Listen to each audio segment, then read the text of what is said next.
FitMC. What's going on, everybody? This is FitMC, and this is the Unarmed Woodland Mansion Challenge. How this works is you have to go through the mansion with no items and try and raid all chests and receive all totems as drops, and then safely exit the building. You're not allowed to craft, you cannot break blocks intentionally, you can only use the items that are in the mansion itself and drop from the mobs. Creeper explosions do not count for achieving blocks. I'm doing this commentary over the run just so that way I can explain things a little better. First of all, you are allowed to study the mansion before you do the run through. You can figure out where everything is just so you can, speed up your run a little bit. A lot of this in the early part of the run depends on RNG. You have to be able to get an axe to drop from the enemies if there are none in the chests. In this mansion that I chose, there were no weapons in the chests other than a diamond hoe. So I had to try and get an axe to drop from one of the enemies. Now I lucked out with this mansion because on the first floor there's a god apple spawn in the chest in the maze. So I just grabbed that and then I'm on my way. This allows me to pass safely into the next room where there's a chest with the diamond hoe and a chainmail chest plate.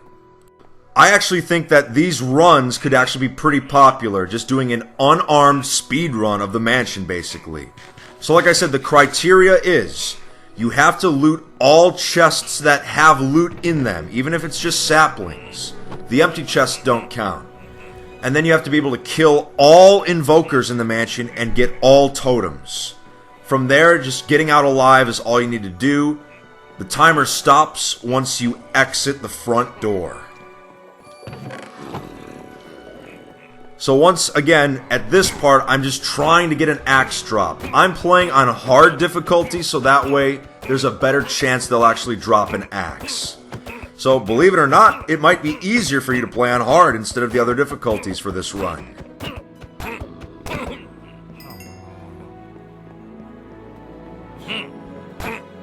A run of the mansion and the time is going to be easily determined by how quickly you can actually get a real weapon. As you can see, the diamond hoe does not really do much damage. Now, part of the reason I wanted to do this challenge was because Jeb originally said that this mansion was endgame content. And I wanted to see if you could actually do a run-through as a noob with absolutely no items at all.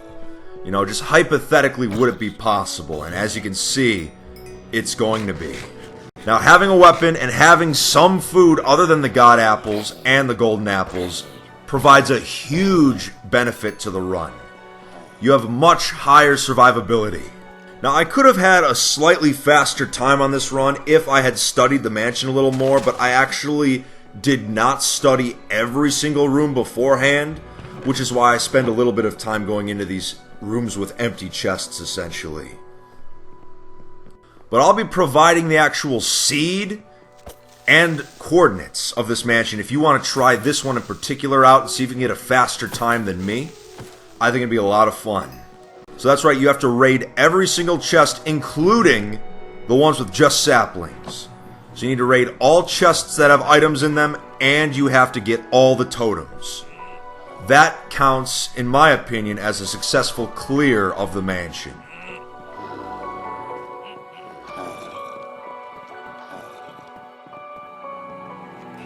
There are times where you have to fight because trying to loot otherwise, they run so fast that you just can't get away from them sometimes, so you have to fight.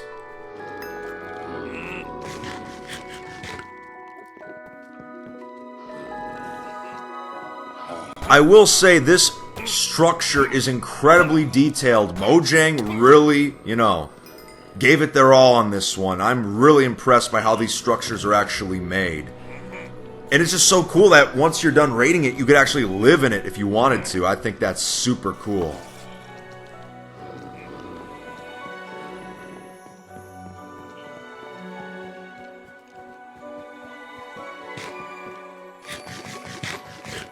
So the first floor is clear. We got to move up to the second floor now. This is where we're going to start finding invokers, so we have to be very careful about how we approach these situations. The key is to not aggro too many enemies at once. If you got too many chasing you, the run gets a lot harder practically instantly.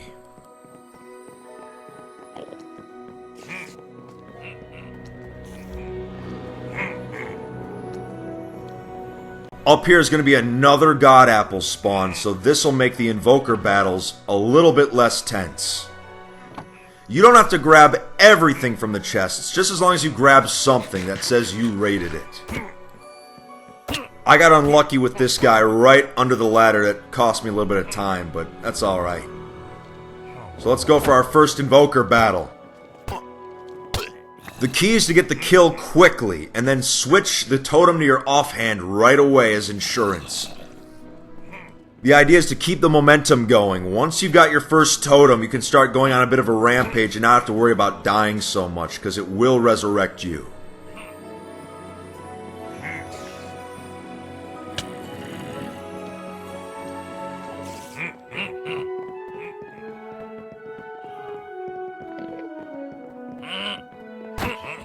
Once again, in this case, I have to fight, or else they would just keep coming at me. I couldn't get away, even with sprint jumping. Once again, gotta try and end this quickly.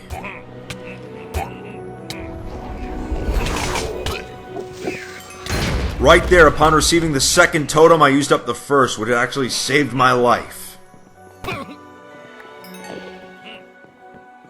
You still have to be moving to avoid Vexes to getting that little chip damage here and there.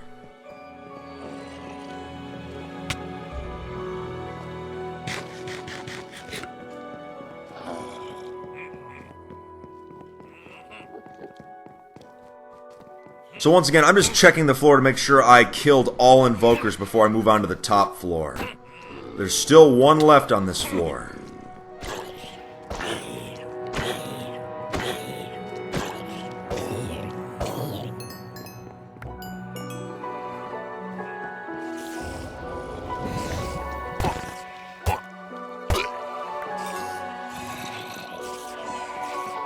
So after that Invoker, we've got all the totems on floor 2, so it's time to move up to floor 3. Once we clear floor 3, then we can exit the mansion and end the run.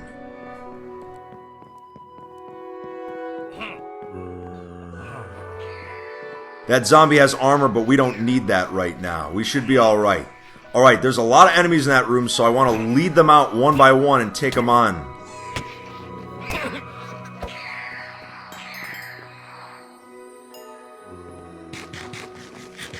Even though I lack food and I'm low on health, the extra totems are my insurance, so I can safely enter combat and not have to worry about dying right away, as long as I can switch to my next totem in the offhand.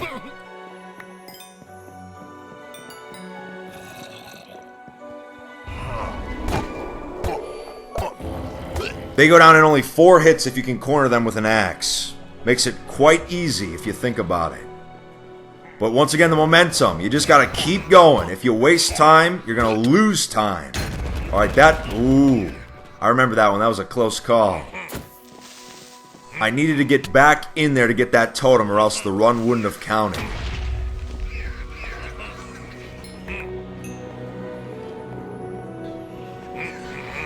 Now, the creeper put a hole in the floor, which I will be able to use. You can use naturally put in holes, you just cannot use the blocks from the creeper explosions. It's alright to use up the totems just as long as you obtained them at all in the first place. That counts. So even if you leave the mansion with no totems, as long as you actually used them up from deaths, it counts. So now we can get out. So that took 9 minutes and 14 seconds to go from no items at all to weapon, armor, and totems. Overall, I'd say I think the difficulty of the mansion needs to go up a little bit. If you're fully armored, in my opinion, it's too easy, even on the hard difficulty, so I would like to see some sort of difficulty increase. Also, I would love to see everyone's challenges of their own with this mansion. It is still, in my opinion, the best structure Mojang has ever made. It's amazing how each mansion is completely different. Different, floor layouts, different surprises. I think they really outdid themselves with this one. Well, anyway, thanks again for watching, everyone. Make sure you like and subscribe, and I'll keep you updated on 1.11. See ya.